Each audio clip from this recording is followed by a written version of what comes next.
Welcome to the Place Overview and Scrutiny meeting on Thursday the 11th of June 2026. It's now 7 p.m. and I'd like to begin this meeting.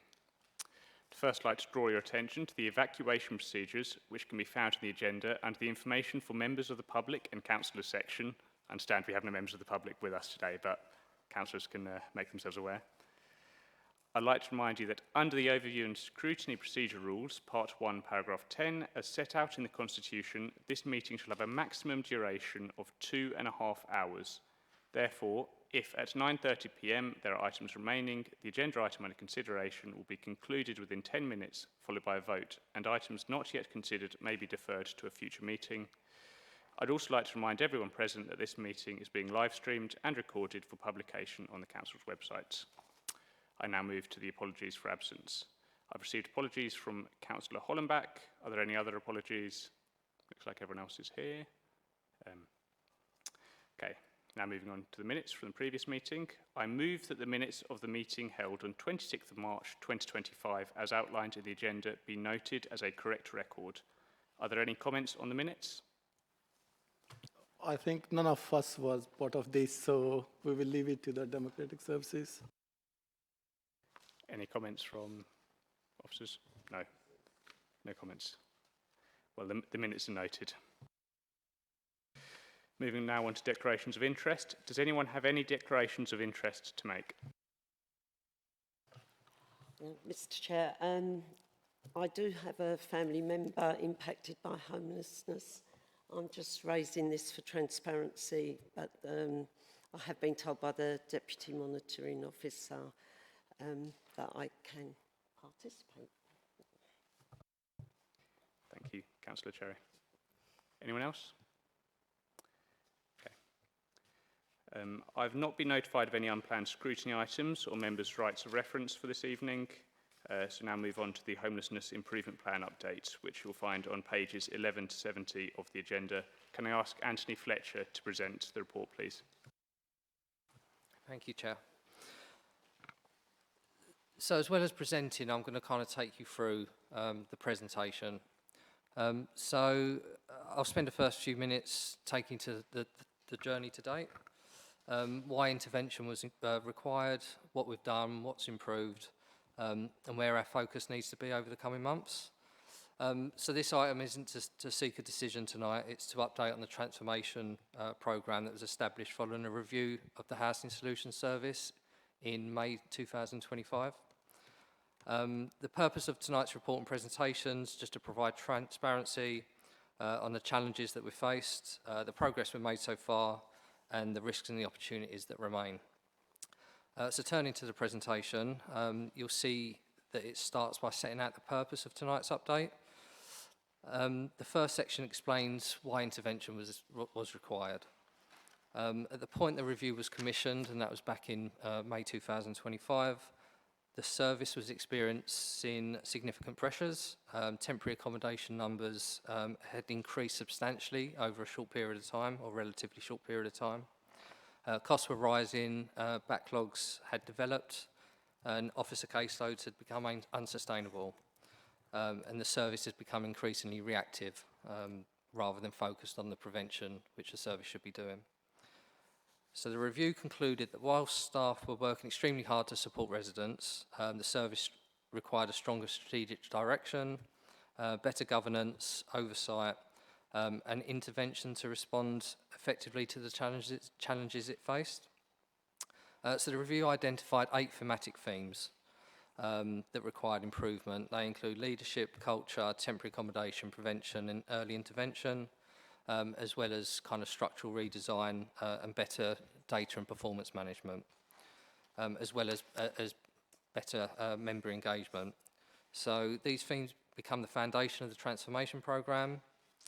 So the next section of the presentation sets out what we did to respond to those.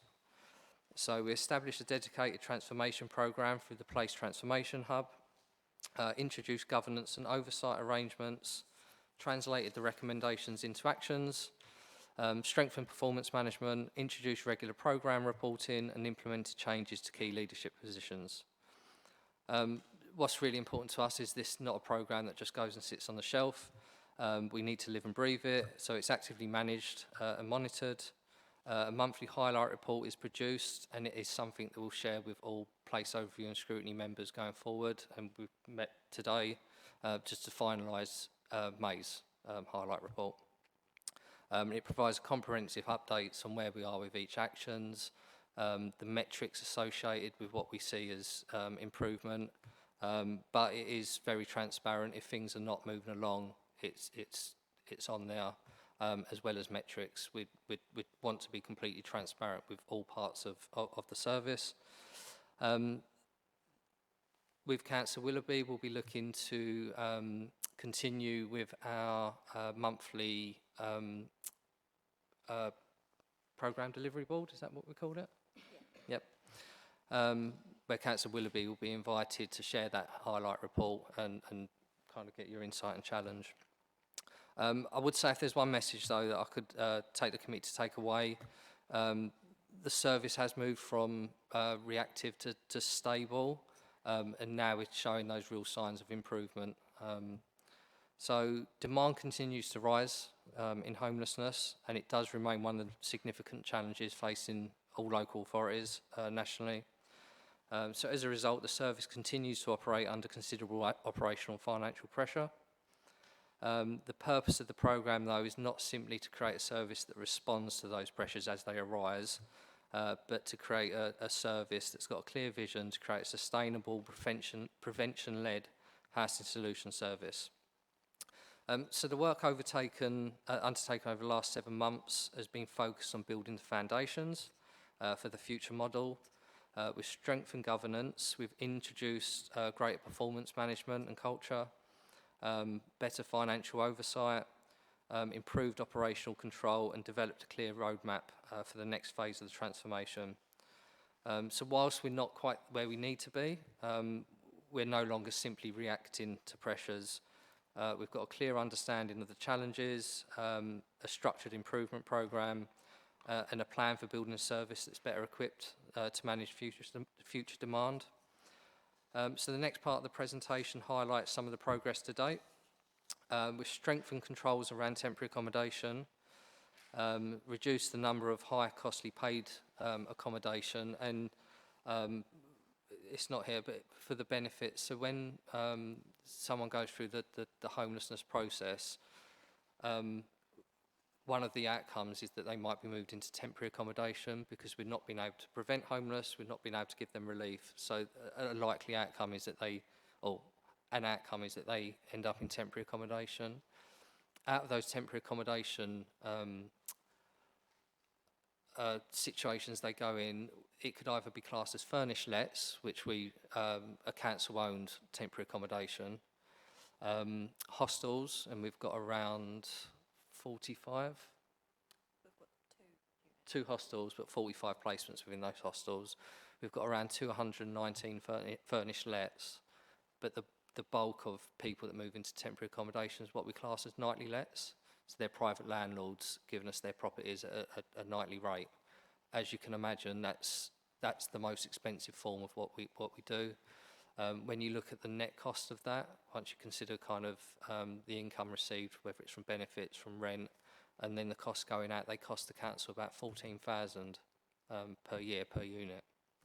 The number when this journey started for temporary accommodation as a whole was 723 people in temporary accommodation.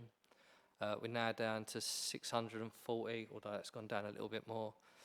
Nightly lets was 466, and that's now down to 485 as of today. So we're moving in the right direction. 385. What did I? 485. Sorry, 385. So it's gone down from 466 to 385. We've strengthened our relationship with MHCLG. So MHCLG are the governing body for housing solutions. Relationships have just purely deteriorated over the years. So we've spent a lot of time kind of mending those relationships, and we meet them on a monthly basis, and they're really positive conversations to compare to what they was 7-8 months ago. You'll see a performance section within the presentation with the number of positive indicators, and I've mentioned a few of them. But the challenges do remain. Demand continues to increase in that area. There was some narrative in the past that the reason the service was struggling was because of demand. Over the last 3 years, there was no increase in demand in that area. We was getting the same amount of approaches every year. However, the last year, demand's increased by 9%.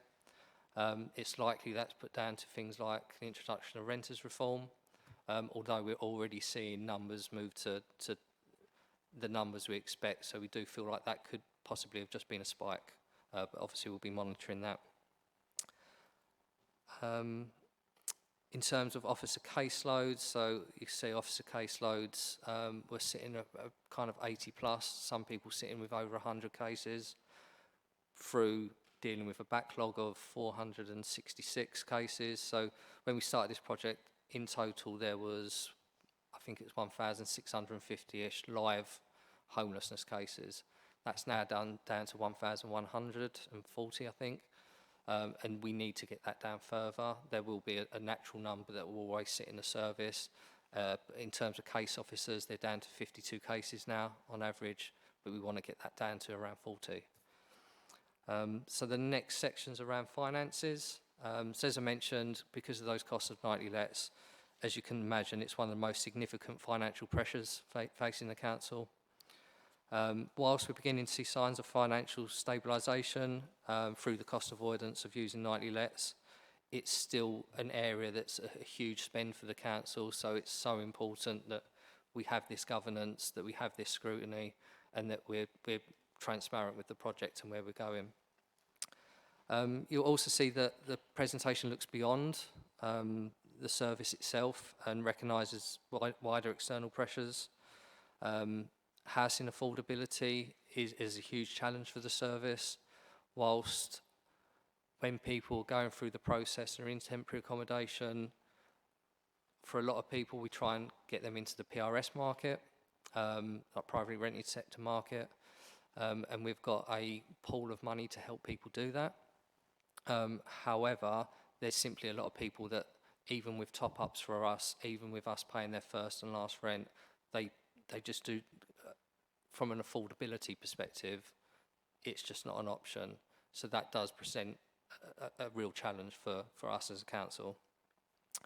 So the next phase of the programme focuses on moving beyond stabilisation and into long term.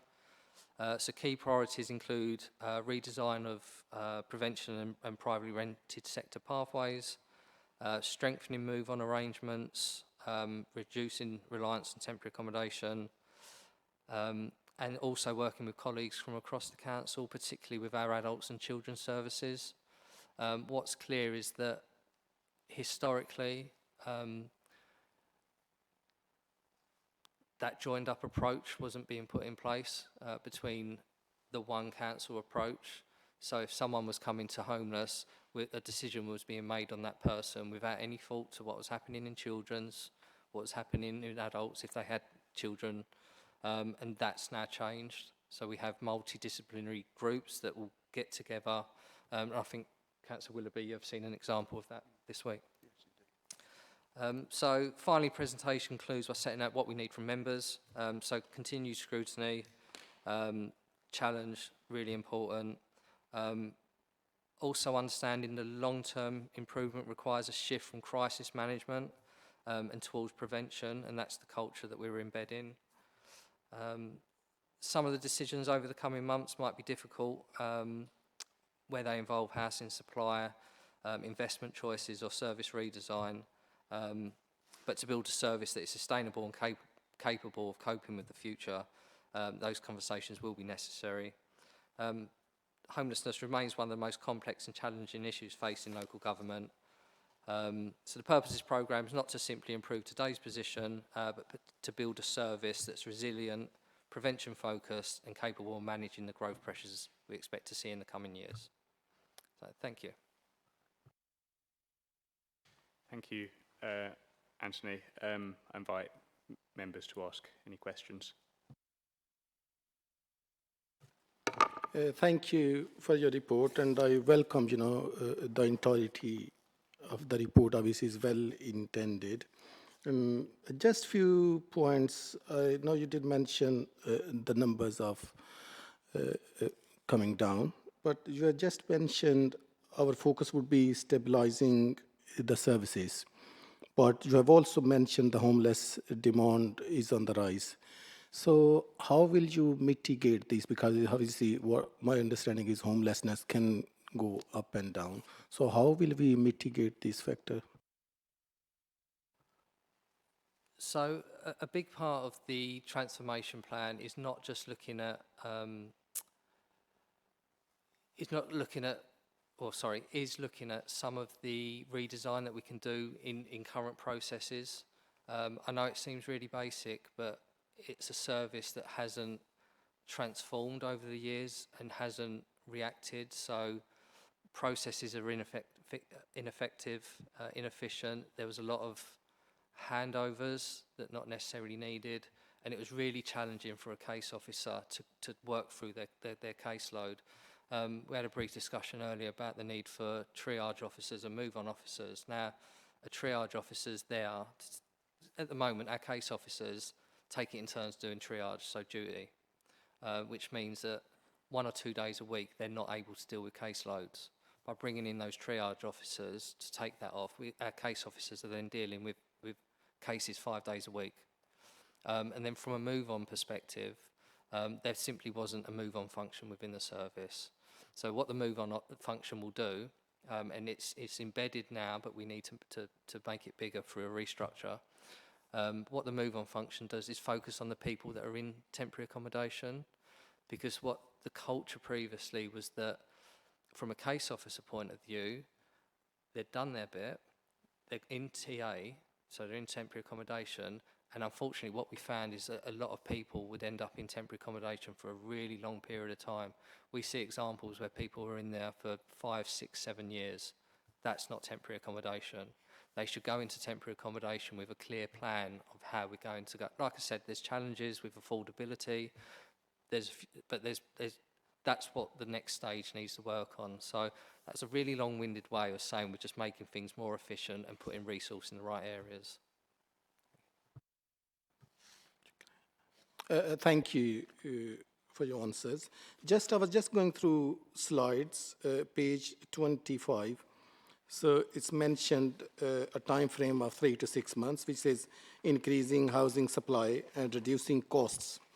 While I was going through these financial implications, it also says, there's a significant financial pressure of the council, and I understand there's also saving, figures there. So I believe this is very ambitious to achieve within 3 to 6 months. So how confident you are will be able to increase this housing supply and reducing costs when we know the rents and all these costs are going high?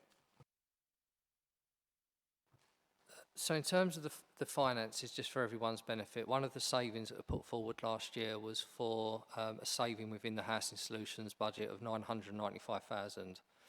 That's been embedded in our budget. There was kind of 2 prerequisites to do that. One was to start the financial year with 400 in our nightly lets. We achieved that, so we went into the 1st of April with a reduction in the existing. And then it was to reduce the numbers by 3 a week net in temporary accommodation, particularly in nightly lets.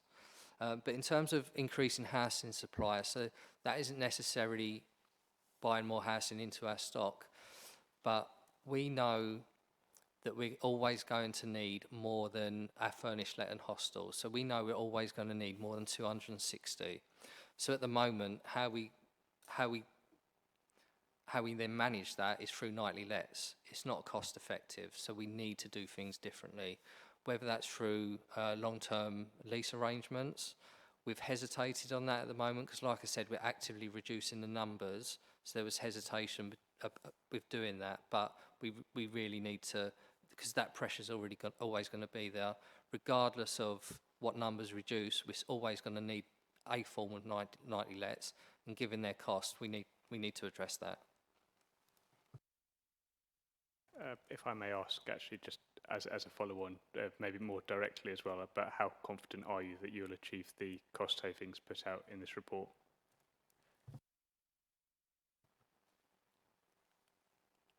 I don't want to say extremely, but all the signs are there. So, like I said, the first stage was to reduce the numbers from 466 to 400. That's been achieved. We didn't just allow us to doing that didn't just allow us to be on where we needed to be for future savings. What it allowed us to do was reprofile our budget. So things like our PRS pot, we was able to reprofile it from 300,000 to 932,000. That enables us to support more people at a prevention and relief stage moving into PRS. So I know I've concentrated a lot on people moving out of temporary accommodation, but what's equally as important is less people going into temporary accommodation in the first place. And how we achieve that is through prevention and relief. So as they hit us, we will try it, and this is the culture that's changed, we'll try at the earliest possible opportunity to support and help. Still a long way to go. As you can imagine, there's a lot of historic cases that are sitting there that need to be worked through. But in terms of the savings, so that in order to hit that savings target is to a free net reduction. We've achieved, so we should be on 24 net reduction so far. We're on about 18, so there is a slippage, but there is, the PRS team have been actively working on quite a lot of schemes, and I have the confidence over the next month that number's going to increase by quite a bit.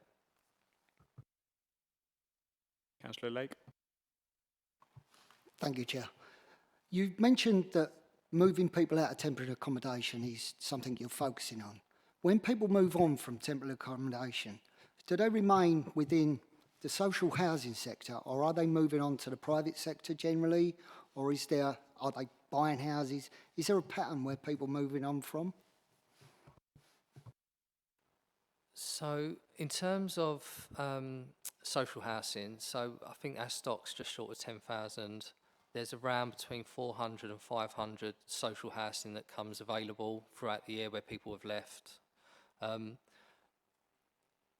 Due to the current allocation policy, we're only allowed to put around 10% of them from homelessness for relief. So that takes us to about 40. So the most likely outcome from someone leaving temporary accommodation is through moving into the private rented sector. You have to remember some people in homelessness are not, a lot of people in homelessness are not there because of financial reasons. They're there for many, many different reasons. So the finances are not always the blocker. However, majority of people, that is the most likely route for the PRS market. And as I mentioned, that pot of money that we've been able to grow through the work enables us to support those that need it with affordability issues by topping up their rent over a certain period of time.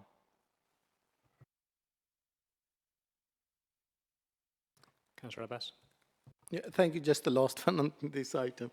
At page 27 on progress against milestone, I appreciate, there's a lot of progress being made, but just the last one, delayed and behind, is debt management approach not fully resolved, data and performance system not fully embedded, workforce redesign and caseload alignment ongoing. But I personally think all these are very, very key to achieving these things. So is there any reason why we are still behind, or is it work in progress? I'll go through all three of them. So in terms of debt management, there wasn't an appreciation at the start of the review that there was an issue with debt management. As you can imagine with a project like this, a few stones have been uncovered and things have been found.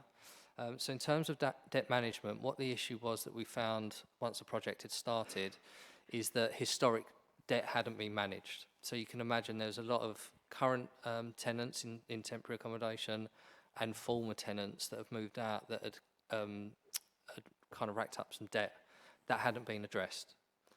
So it's taken, seeing that late has not helped, but now there's been a number of workshops over the last few weeks, number of meetings with services, and we've got a clear plan on how to address that now. In terms of the data and performance, so the Thurrock solution to performance in terms of dashboards is Power BI. We have got dashboards existing in the service, but to be quite frank, they just don't do what we need them to do. So the view at the beginning was to kind of redesign existing, but actually we've had to start from scratch. And it takes time, unfortunately, to build the level of dashboard that I need to be able to see everything. And in terms of workforce redesign, we just needed to stabilise the service. So whatever structure was being built was based on the landscape of how a service should look. Because if we'd done a structure based on 1,600 cases and a backlog like this and all these different things, it would have looked a lot different to what the service actually needs.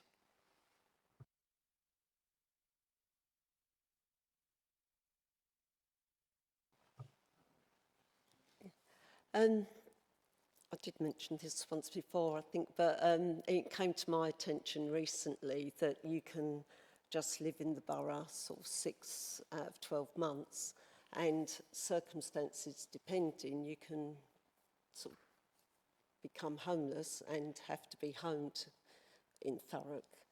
And I just wondered how much that impacts on the housing stock. Yeah, you know, sort of, it's their numbers, like sort of from last year, how many people were only in the borough sort of a short time before they're having to be considered homeless, and then how does that, you know, you've got people that may have been sort of in the borough all their life, say 30, 40 years, and they're still homeless because they keep getting overtaken. What is done to stop that?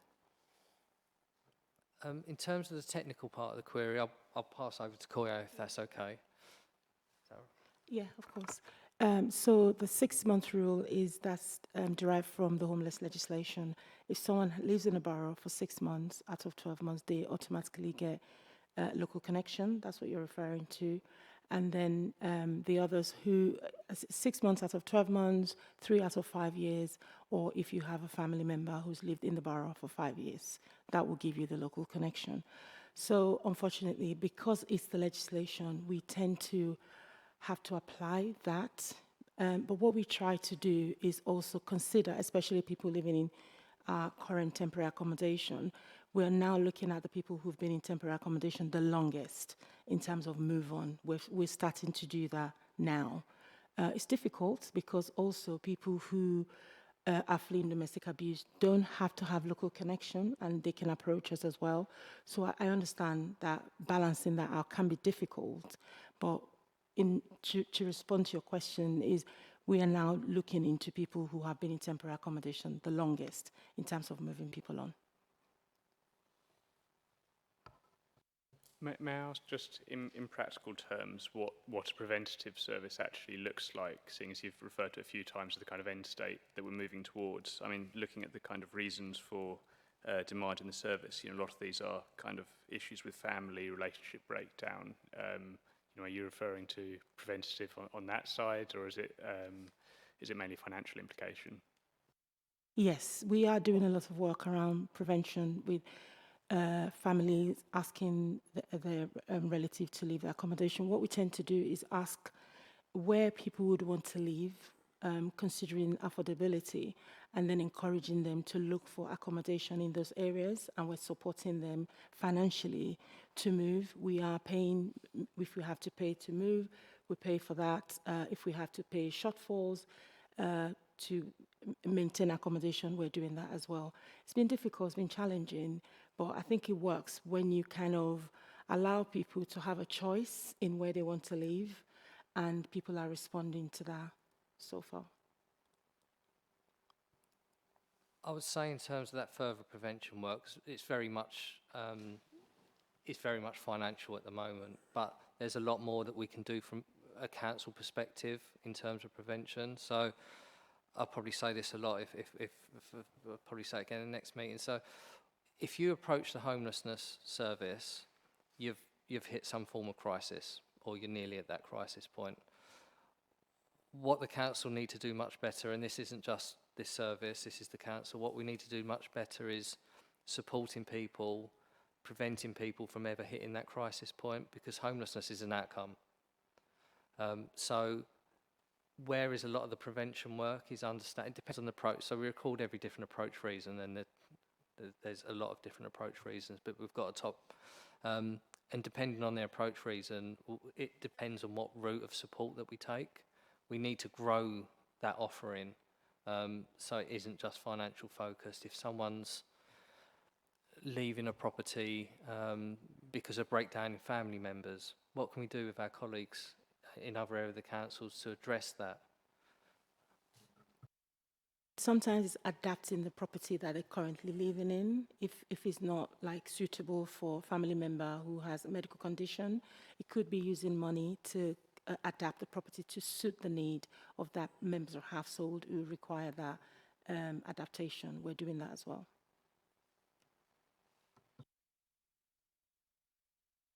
Yeah, all I was going to say was perhaps to give the councillors some confidence as well. I think perhaps Tony was underselling something there, because when you asked the question about delayed and behind, ever since we got elected and I've been getting involved, I've been meeting with the likes of Tony and Coy quite regularly, like every day virtually, yeah? And I have to say that I feel that they're being very honest about what's been wrong, and certainly I think they are trying to put it right. So that's why perhaps delayed behind is because I think there's been a realisation that it's not been going as perhaps as it should. And I do feel confident that they are working towards correcting a lot of issues. And I'm constantly, as Tony will agree, I'm constantly on his back.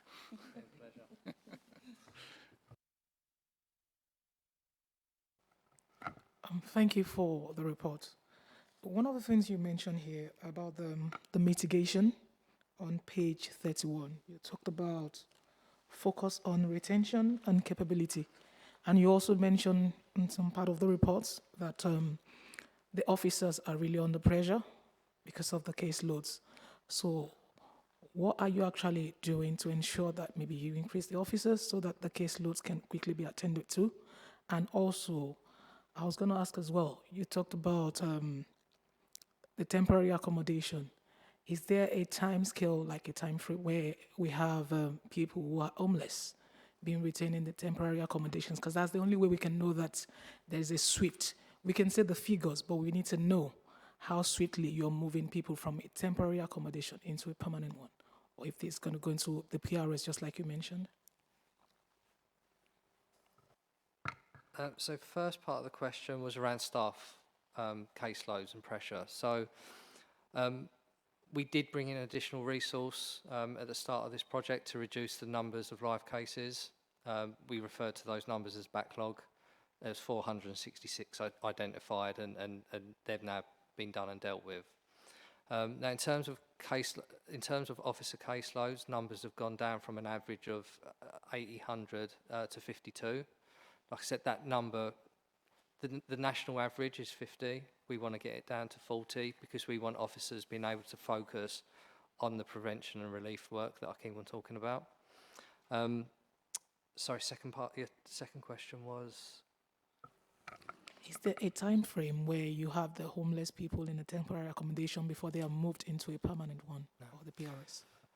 So at the moment, because as you can imagine, because a lot of people have gone into temporary accommodation over the last 3-4 years, I mean, the numbers spiked within a 3-year period from in the 200s to in the 700s.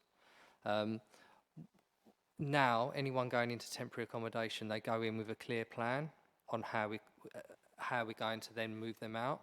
For some people, it's just about securing PRS.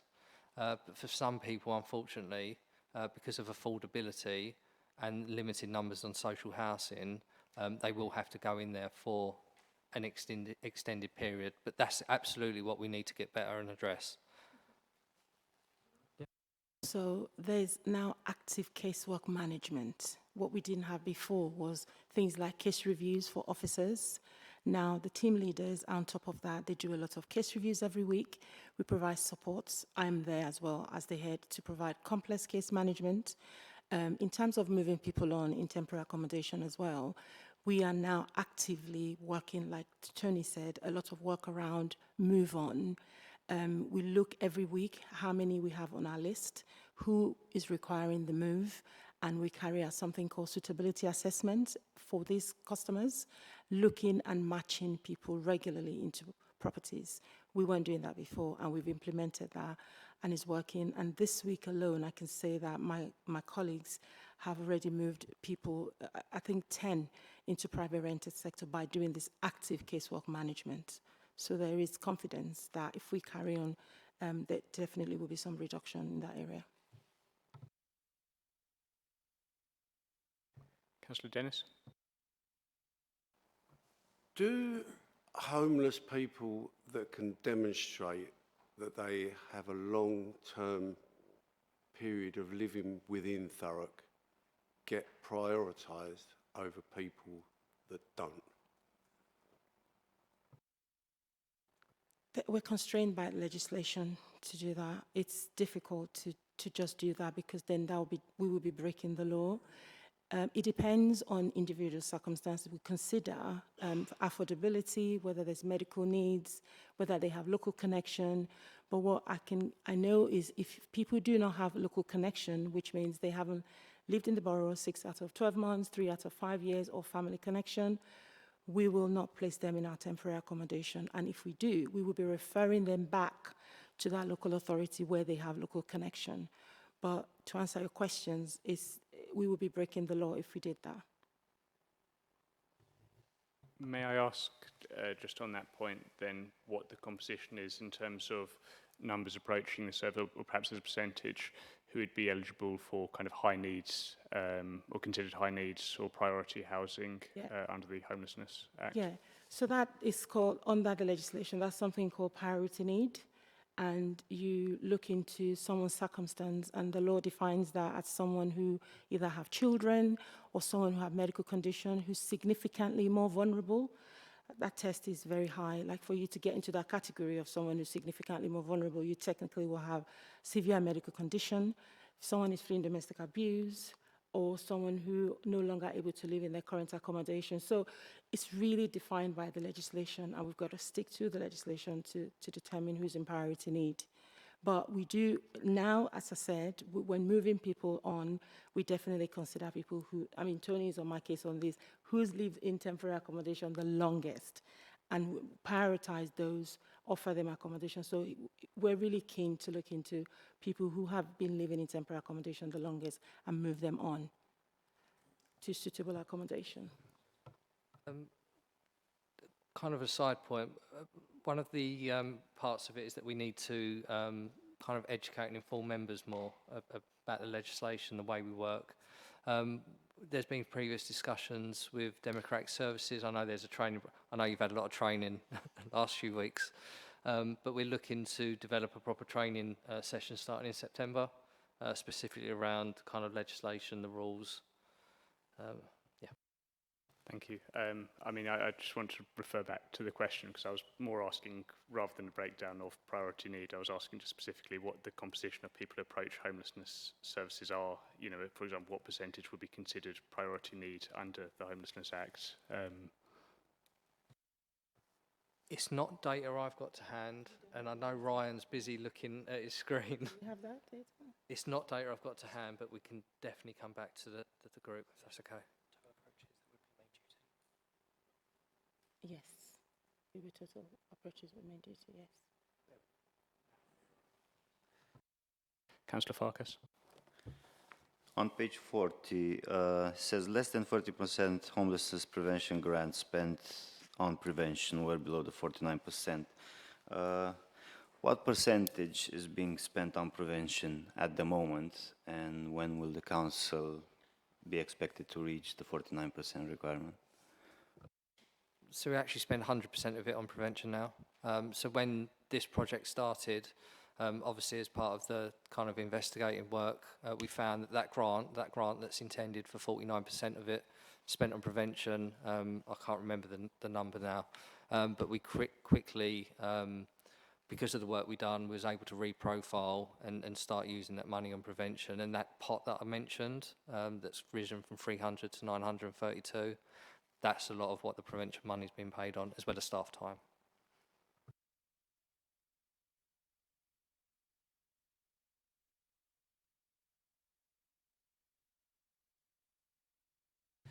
If we have no further questions,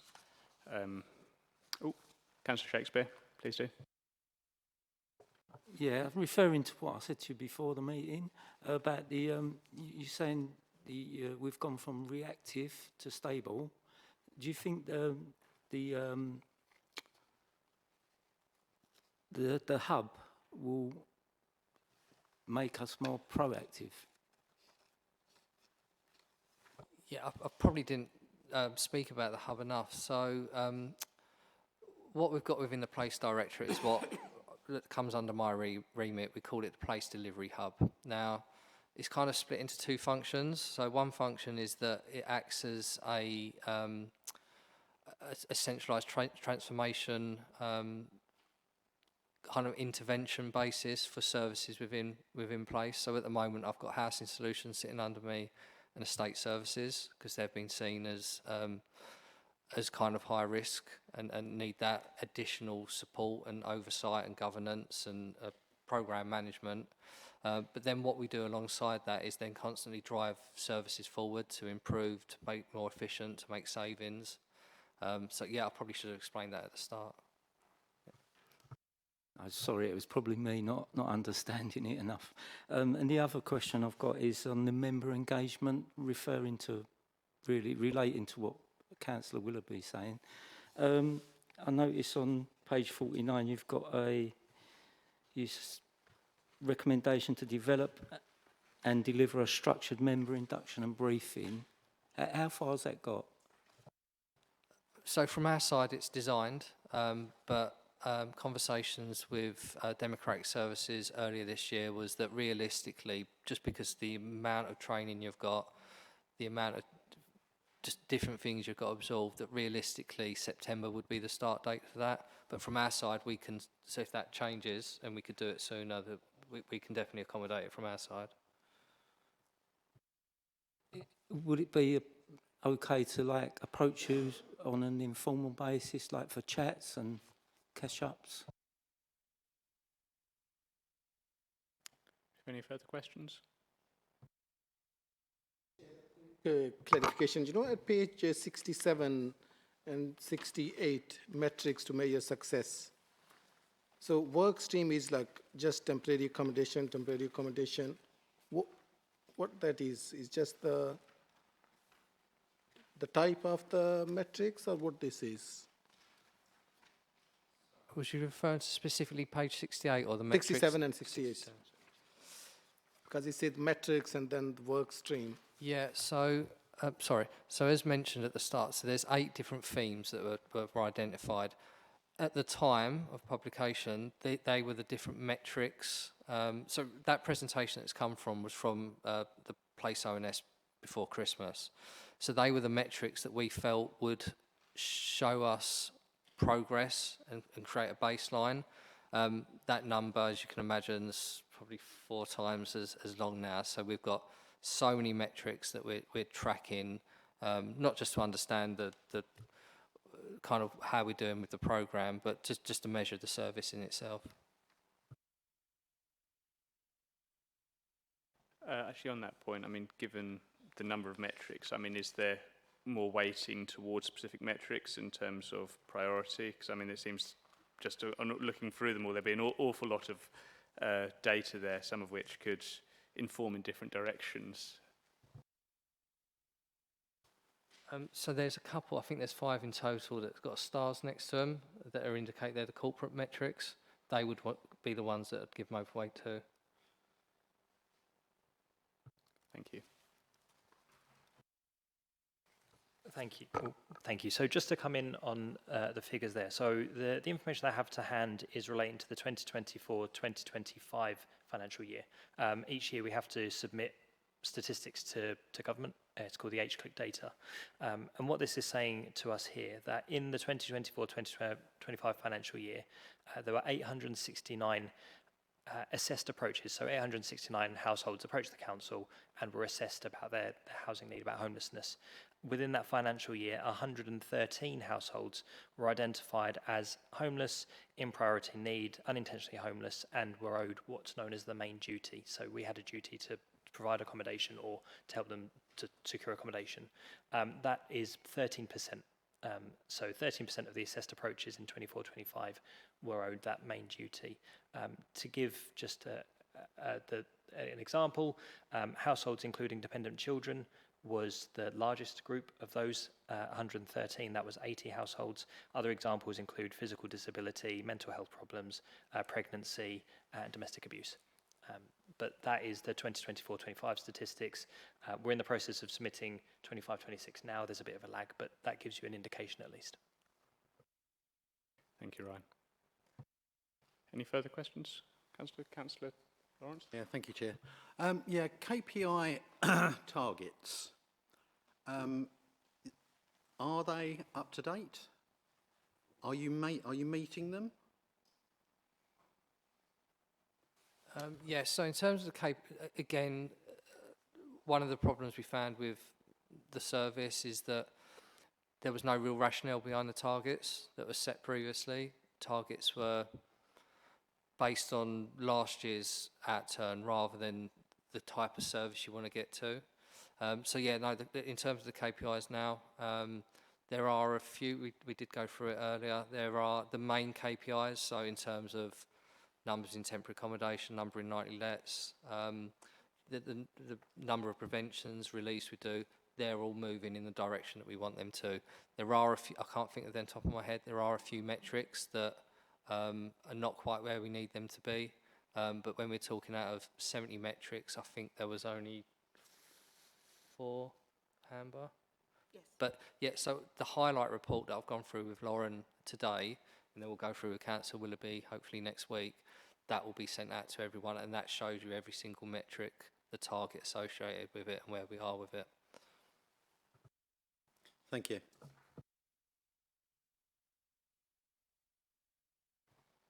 There's no further questions. Okay, we'll move to recommendations. For the reasons set out in this report, the committee is recommended to note the findings of the original Housing Solutions Review and the reasons intervention was required within the service.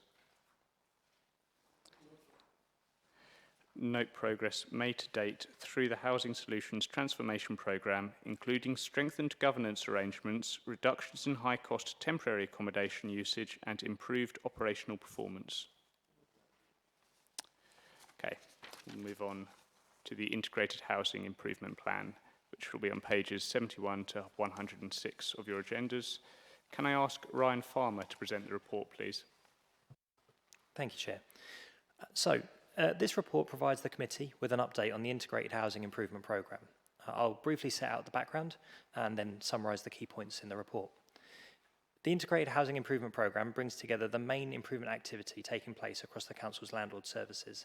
The primary aims for this programme are to improve outcomes for the Council's tenants and leaseholders and to strengthen the Council's compliance with the Regulator of Social Housing's consumer standards. Now, these consumer standards are statutory regulation which all providers of social housing must comply with. To put it in context, the Regulator for Social Housing is for social housing what Ofsted is for children's services and education, or CQC is for health and adult social care. The Council's Integrated Housing Improvement Programme draws together actions that have come from a number of reviews. The Local Government Association Social Housing Peer Review, the Housing Revenue Account Business Plan, the Council's Consumer Standards Gap Analysis, and a more recent Safety and Quality Standard Review. And it pulls it into one coordinated place. And the purpose of that is important. Rather than having separate reviews, separate action plans and reporting routes, the Council's brought the work together into one single programme so that progress, risks, dependencies and assurance can be managed in a structured way. The programme was approved by Cabinet in 2026 and is organised around 6 key work streams. These cover governance, leadership and assurance, asset management, investment, safety and compliance, tenant voice and transparency, service standards and access, tenancy management and sustainment, and financial sustainability, housing revenue account planning and development. The recommendations in this update report broadly ask the committee to note the progress made, note the key achievements, planned activity, risk and dependencies, but also comment on any areas where you as members would wish to receive further assurance, scrutiny or further deep dive reporting. In terms of progress, the overall position is that the programme has moved from mobilisation into structured delivery, We have a programme board in place, workstream sponsors have been appointed, there's regular highlight reporting, the Housing Performance Board has been reconstituted, there is a refreshed housing risk register, and proposals for strengthening our approach to recording key evidence have also been approved. We've introduced a critical friends panel as an interim assurance measure while the full governance model is put in place.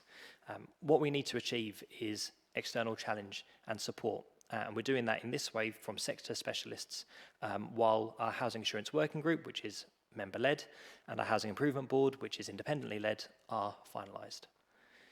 Throughout the programme, there's been significant activity on the safety, compliance and asset workstream. This includes work on fire safety remedial programmes, validating our own compliance data, and also reviewing our housing management and compliance software requirements. And these are all kind of key aspects of work.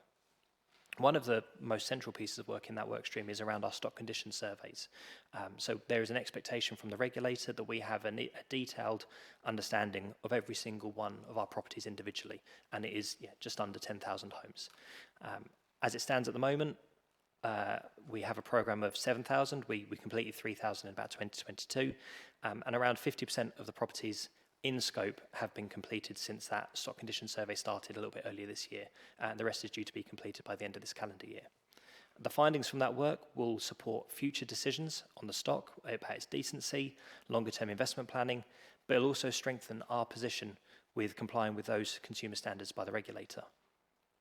Also important, this programme is strengthening how we as the council and as a housing service listen to our tenants and our leaseholders, in part through the Housing Service Tenants Panel and its working groups, which are being aligned to this programme. It's important because this programme isn't just about governance or about regulatory standards or compliance. Through this programme, it should lead to clearer information, a stronger tenant voice, better service standards, and more visible accountability for our tenants and leaseholders. Other positive outcomes that tenants and leaseholders should see over time include confidence, more stronger confidence in safety and compliance. They should see better targeted investment into our stock.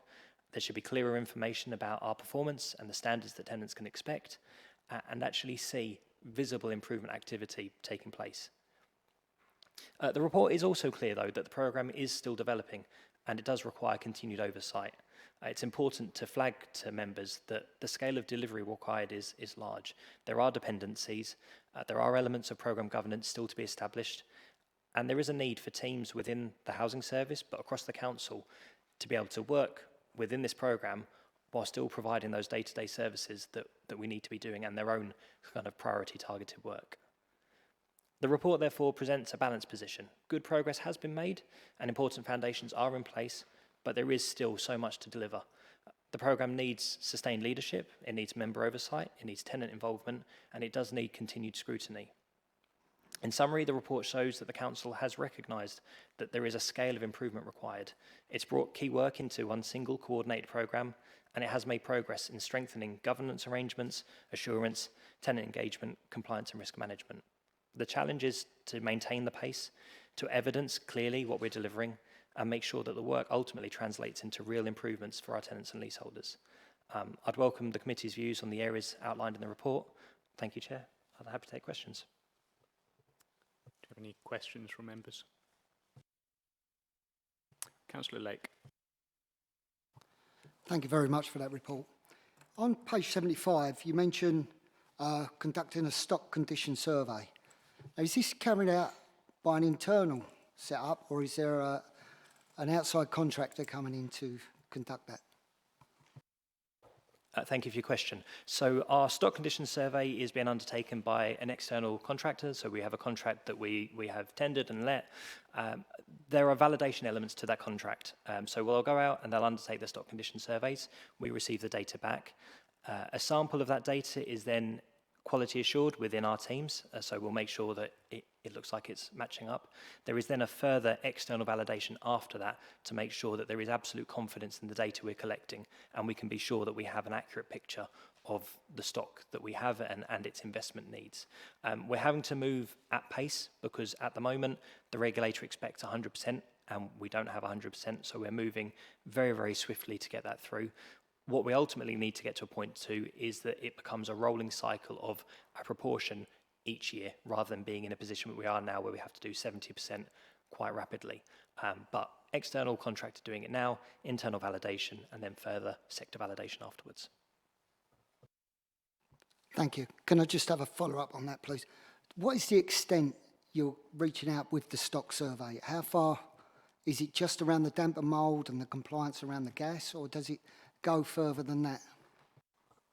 Thank you for your question. No, it goes further than that. So without being too technical, I'm not particularly technical in that area, but we'll be looking at a range of things. We will be looking at the general condition of the property to make sure that it is, safe. We would look at the property, looking at the Housing Health and Safety Rating System, HHSRS. So there's a key range of measures which determine kind of safety. Things are in there like excess heat, excess cold, damp, falls, making sure that even in a kitchen, for example, where you've got a standalone oven or a hob, that there is work surface either side to reduce the risk of spillages. So it's quite detailed in that regard. It'll look at the general condition of the fabric of the property, the individual components, so making sure that the bathroom, the kitchen, the roof, the windows are of good condition, or, are not too old or anything like that. It is very, very technical and very, very thorough. So we're aiming to have that across all of our homes to that level of detail. Happy to circulate exactly what it is that they're looking at, so you know what's going on in those properties, but it is very, very thorough. Thank you for that, and I'd appreciate it if you would circulate that as and when. Thank you. May I ask regarding the new IT system, which the report mentions will be required, as to what sort of cost controls will be involved in the process to ensure there's no overruns, where we are at kind of with the tender, and how you'll ensure it's a competitive tendering process? Of course, yeah, thank you for your question. For regards to procurement, we work very, very closely with our procurement department here to make sure that we are following all the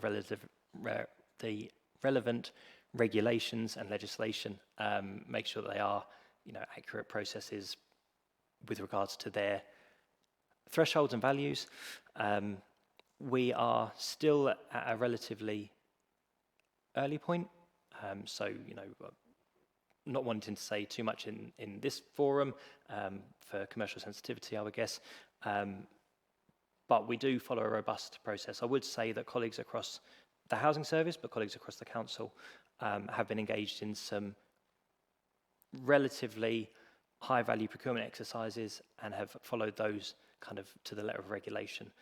So that confidence would be quite high. I'm sure we could have further conversation as it progresses, and it might not be so commercially sensitive. Thank you, Ryan, for your report. It's always interesting to see your facts and figures. Just on repairs, obviously you did mention those will be timely and accurate. So how will we measure the quality of those repairs? Thank you for your question. Quality of repairs, so there are a couple of measures, really. One of the key aspects comes down to some of our tenant surveys that we undertake. So there are transactional surveys, so if someone has a repair completed, our repairs contractor would reach out to them and ask them about how the repair was completed. Was it completed correctly first time? Were they happy with the way the work went? We as a council also have our tenant satisfaction measures, which talk about tenant satisfaction with repairs. So more broadly, they are perception-based, so it's about how someone feels about the repair rather than technically whether it was or wasn't correct. There's also elements of stock sampling, so the 10% check of repairs completed. We are transitioning into a new repairs contract. I'm sure within that contract there's KPIs and measures that look at exactly this type of thing. Again, I'm sure we could get the detail to you about those specific elements as well. Chair, can I just? Yeah, thank you.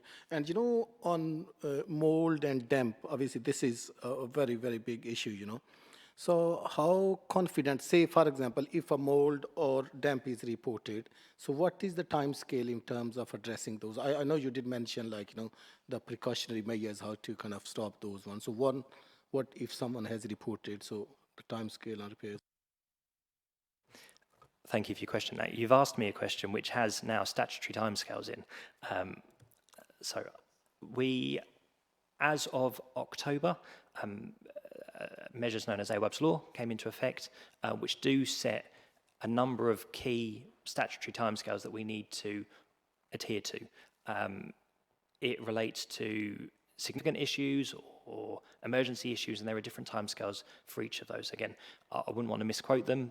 They apply, but there are strict deadlines. Here we go. So emergency repairs relating to damp and mould must be made safe within 24 hours.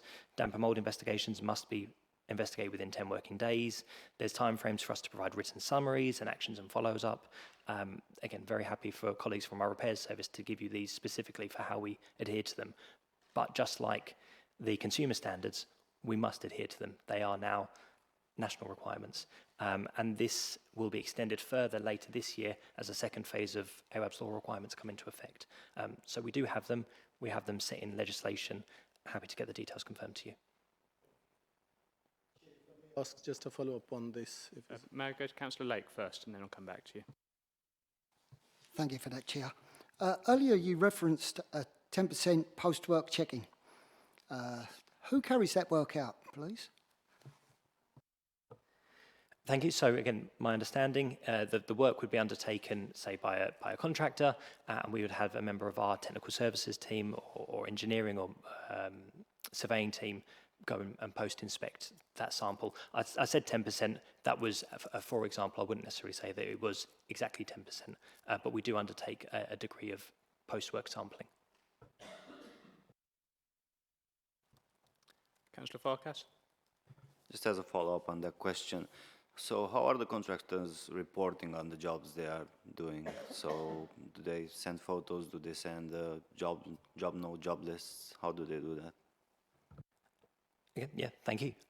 So there's a range of ways. The contractor has their own system which they use to record progress on jobs, completion rates. That interfaces with our own housing management system, so we have visibility of works which are completed.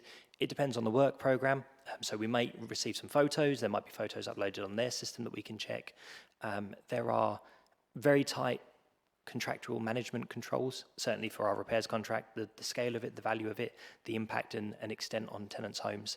It is very, very closely managed. Again, I would caveat all of this by saying that we are transitioning to a new repairs contract. Whilst I'm sure these arrangements are likely to continue in one form or another, exactly what that looks like, I don't have that level of detail. But there are very, very, very, very tight controls over the repairs we carry out and making sure that they are fit and proper. Rosaline? Oh, thank you again, Ryan, for your report. I can recall that there was a letter sent in regarding to the stock condition taken from homes, but there is a gap between the time that the procurement was, ongoing, and then the letter has been sent to maybe almost all the tenants. A lot of people have forgotten. How can you do a follow-up on that so that people know? Because I know yearly, Thurrock Council would do like a review, a check-in, routine. So how do you want to actually engage and just set a reminder as a kind of awareness so that people know? Because if you just knock on my door, I might not want to open, and that can actually be like, a debarring thing where people are not allowing the people that want to come and do the stock taken to actually access their property. So how do you want to manage that? Thank you for your question. So I think what we need to do is, and what we're trying to do is increase the channels of communication we have with tenants. So yes, sending a letter out to everyone is one way of doing it, but we have e-newsletters, we have a print magazine that will hopefully be going out in the coming months. We have multiple channels that we could use to keep reminding people about these things which are happening. I would also hope that it wouldn't ever get to the point that someone just knocks on the door for an appointment with you. Certainly with a stock condition survey, which might take a little bit longer, with one of our property and wellbeing check-ins, which might take a little bit longer. Those are the types of things that you would hope an officer would pick up the phone or send an email or send a letter to actually book in properly. Not making any assumption that anyone's going to be at home and just be there. But certainly going through some of our media channels and comms channels, we should be doing that to keep that on people's radars, and then individual communication when it comes to visiting someone's home specifically. May I ask how confident you are regarding risk to the project, given that in the risk assessment there are quite a number of residual risks that are sort of rated as amber, and I imagine a lot of those possibly overlap, some might depend on others. Do you feel confident in the project completing on time? Thank you for your question. I would say that I do. We are at a relatively early phase in the programme. Whilst foundations have been laid, momentum is starting to build, we have a couple of key elements that just need to be finalised and sorted out. I guess, key risk to the overall programme is its scale and extent. It is transformational. It is such a significant improvement programme that does require not only council officers' engagement, but elected members and our tenants as well in various phases. It is complex, but we do have a very clear programme. We do have a very clear action plan, and it is deliverable and achievable. So I don't think that there is a risk to the delivery of the programme as a whole. Over time, things that happen, changes, and there is a new consumer standard. The regulator is putting into effect in October of this year around competence and conduct of staff, and we'll have to revise this, and there are changes like that might happen. But as it stands right now, the overall delivery of the programme, I wouldn't say that there is a significant risk to its completion. And in terms of end states of the programme, is it the ambition of the programme that should there be an inspection from the regulator of social housing following the programme's completion, that Thurrock Council would achieve the highest grade of consumer housing? So the gradings for the regulator come in 4 levels, C1 being the highest, C4 being the lowest. C4 represents a grading where there are very serious failings. C1 means that you are meeting the expected standard. You don't have an outstanding, you don't have a very good, it's either you're meeting the standard or you're somewhere below that down to very serious failings. The aspiration of the council would be to comply with the consumer standards and work towards that way. In terms of when we might get inspected, the regulator runs on a 4-year programme. That started in April 2024, so we've got about 2 years left, so it's going to be at some point in the next 2 years. The further along the delivery of this action plan, this programme we get, the stronger our evidence will be to assure our compliance. So yeah, by the time that we do get inspected and we have delivered a significant amount of this programme, we would be hoping for the highest grades. Councillor Farkas. It says on page 77, the council still relies on spreadsheets and fragmented compliance systems. When will there be a reliable compliance record or management system be in place? Thank you very much for your question. So this is one of our highest priority pieces of work. Whilst we do hold the information, there are those concerns about its, not security in that sense, but holding something in a spreadsheet offers more risk than if it is in a system. We are working to have a position imminently for which system, which route we're going to take, and the view is to have that in place by the time we get towards the end of the calendar year. Very active conversations happening right now about it, but that is our current aim.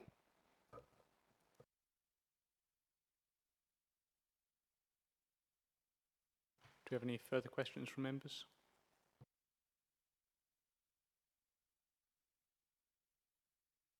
Councillor Abbas.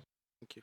Just, sorry, on those questions on costs and repairs, I remember you did mention the surveys and 10% of these things. And I do remember, I think a few years back, I don't know whether it was this committee or some other committee, almost it was a similar answer.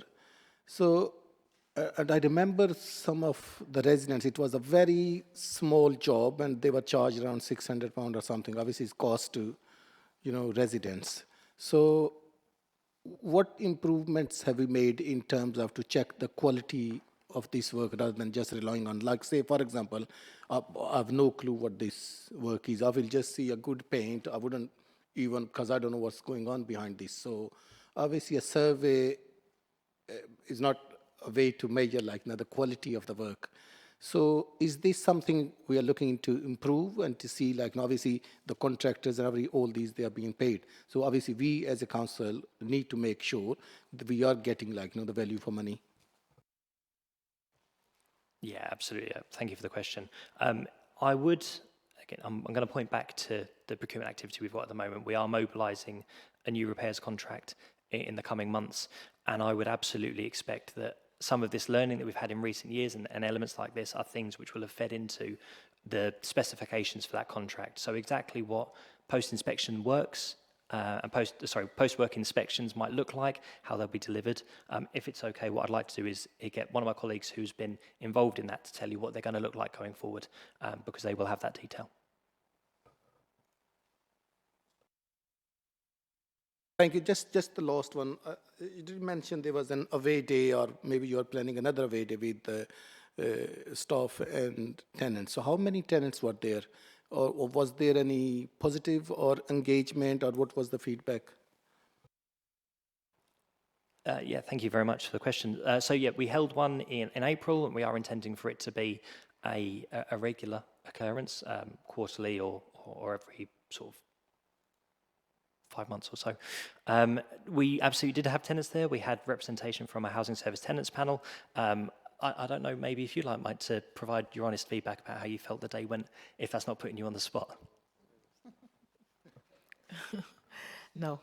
Oh, thank you. Thank you. So it was a very successful one. We were able to engage both the tenants and the staff from housing as well.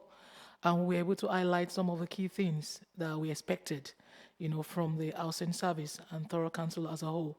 And that's for tenants' voices to be well represented. And some of the issues that we're facing that we want them to actually, put the policy in place to actually speak about the voices of the tenants and not just what Thurrock Council wants to see. Because we are the one actually, we are the one using all these things. So we want everything that we want to represent us on that policy. And also, we've been sitting on them, scrutinizing some of this policy before it's been taken to the cabinet for approval. So we have almost about 6 or 7 of us on the panel right now, and we are actually advocating to ensure that housing service and Thurrock Council are actually representing the voices of the people. So it was a good one, and we hope to have more of that as well to represent the people and also collaborate with housing service and Thurrock Council at large. Thank you.